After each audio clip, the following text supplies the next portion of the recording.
Hello, welcome to Exploring Locally with Rose. I'm Rose, and I'm here to bring good news, news that matters to you, your local heroes, upcoming events, new businesses opening, places to eat, the movers and shakers in your area.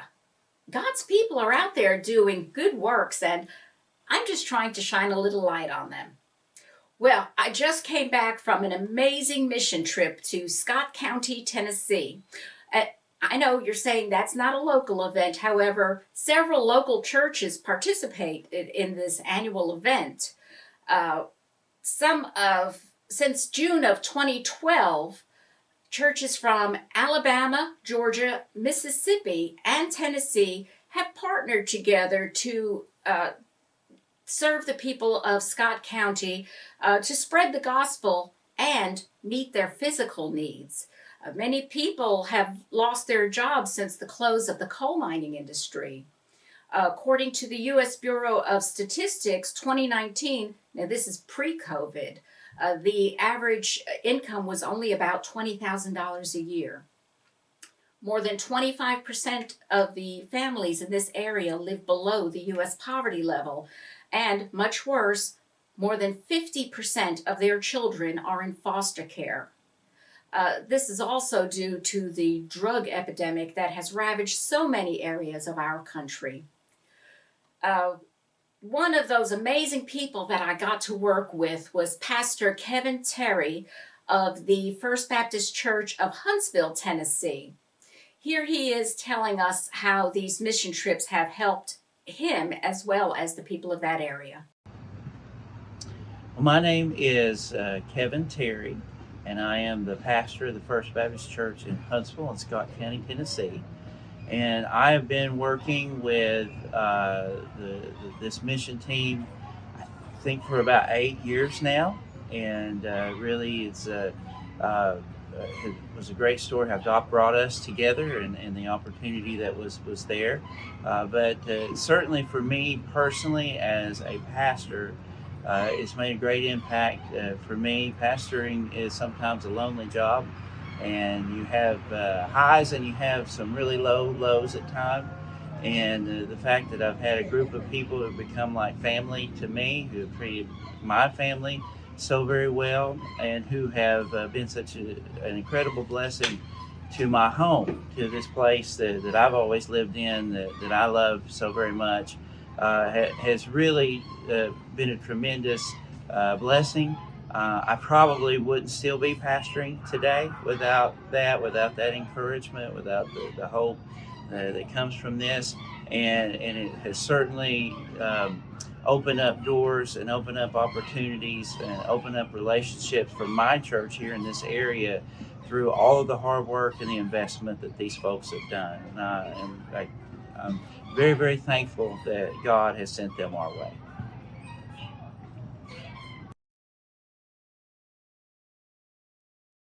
So, early on a June Saturday morning, volunteers from these four areas pack up and drive off to Scott County and meet at their host church. This year we were hosted by the First Baptist Church of Oneida. Women, girls, we got to sleep in the Sunday school rooms, and the guys got the youth fellowship hall. Oh, thank God for blow-up mattresses. Once we all get settled in and all of that, Sunday mornings we get up, have our worship service, and then meet back. We have a meal, and duties are assigned. Some will go to a construction project at the Scott County Christian Care Center, and others go to the local Boys and Girls Club. This building was in dire need of repair and remodeling. The care center, they abruptly lost their home in 2020 to no fault of their own, and so they had to find something quickly. Once again, it was this mission group that went up there. It took many hands to pack up their equipment, their supplies, and all of that, and move it to a new location that was just not ready for them. Oh, here is the director, Miss Lisa Cotton, and she'll tell you more about it. Well, good morning. Good morning. I'm here with Lisa Cotton, and you are the director of? Scott Christian Care Center in Scott County, Tennessee. And we are so happy to be here with you today. Now, I'm here with the mission group from Georgia, Tennessee, Alabama, and Mississippi. And tell me what they've been doing here for you. Oh my goodness, they have they've been here all week, and they have completed so much construction, doing amazing finished work, and they're really going to enable us to be able to start some ministries that we've been planning on for a really long time, because they're getting a part of our facility finished, as well as they're doing programs for youth in the community. It's just so absolutely amazing. And this facility now, tell me just a few of the programs that you have. Now, I've seen for this wing that we're in, for the medical. Yes, we have a free medical clinic for uninsured people in our community, where we provide medical services, including free medicine, lab work, free exams, physical therapy for patients, and we are looking to open a dental clinic. Wonderful.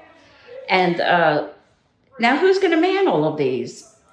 Volunteers. We have an amazing staff of volunteer doctors, nurses, physical therapists that volunteers his time, and they just give of themselves. It's really wonderful.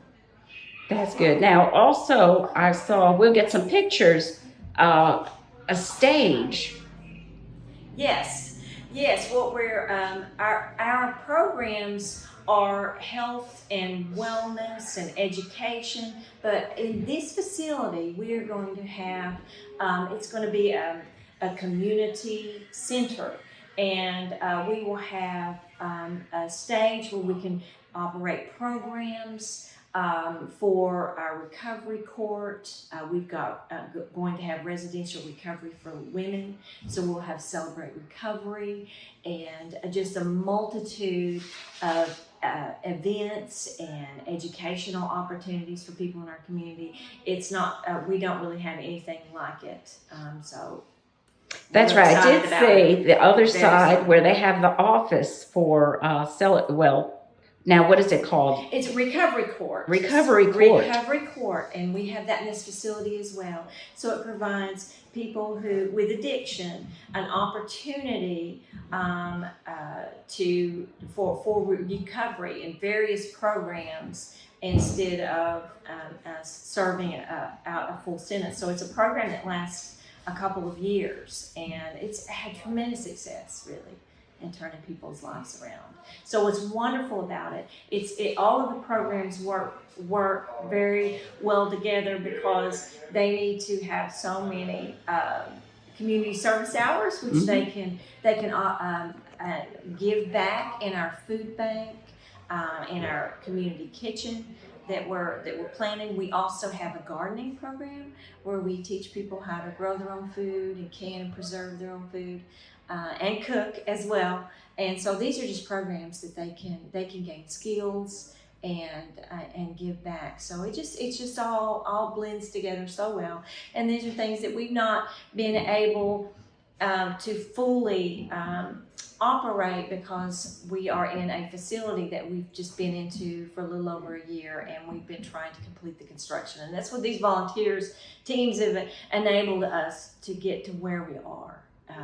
From the very beginning of us moving in here, and so we're just overwhelmed with gratitude and love. It's like these teams are family to us, and so it's been really just incredible support and witness to us. So just sharing the love of Christ and what they're doing, just so unselfishly giving of themselves, and I'm just amazed.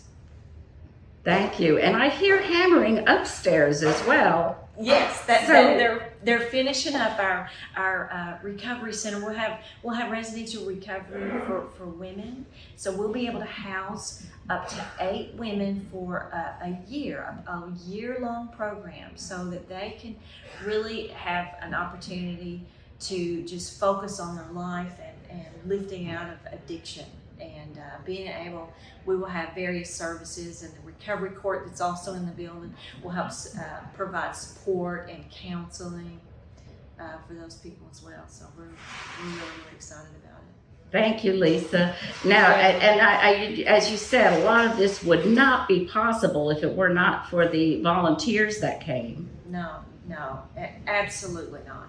We would honestly never have been able to be where we are, or to finish these facilities that we so desperately need, so these services can be provided. So yeah, they're absolutely as much a part of anything that happens here as we are. We're family. We're in this together, and we're just all serving God together. We just don't live in the same community, but they came every single year since about 2012. So quite a few years, and we've gotten very, very close to them, and it's seems like their ministry too. So yes, and you work so well together that Yes. I did observe you talking with some of the volunteers, and you just click. You just click. Everyone gets along wonderfully. Yes. All right. Well, and I'm so interested in that picture above you. Tell me about that. Oh yes, it's a photo that I took in the Garden of Gethsemane. I was blessed to have an opportunity to actually go to the Holy Land with my mother, and we took those photos, and I came back and I thought, what better to put on our walls and to just take these pictures and put scripture on them. So that's one thing, that when somebody comes through our facility, they see scripture everywhere, and so that's what we want people to understand, that this is a God's ministry, and it's all about Him, and He's the one that changes lives. Amen. We're just here to serve, and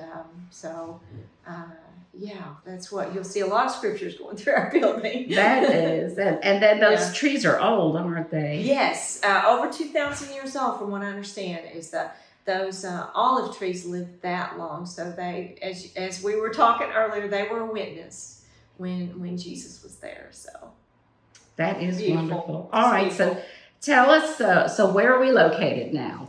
We are in Scott County, Tennessee, and we are in the heart of town. We are in a 14,000 square foot facility that houses all of these services, and it's we are in the heart of Appalachia, rural Appalachia, very poverty-stricken area, and so it's lots of opportunity for ministry here. And this is Oneida, Tennessee. Oneida, Tennessee, right. All right. Well, this is Lisa Cotton, the director of the Scott County Christian Care Center. Thank you so much for your time. Thank you. And I'm going to walk around and get some pictures of what's going on and some of your wonderful volunteers. Thank you so much for having me.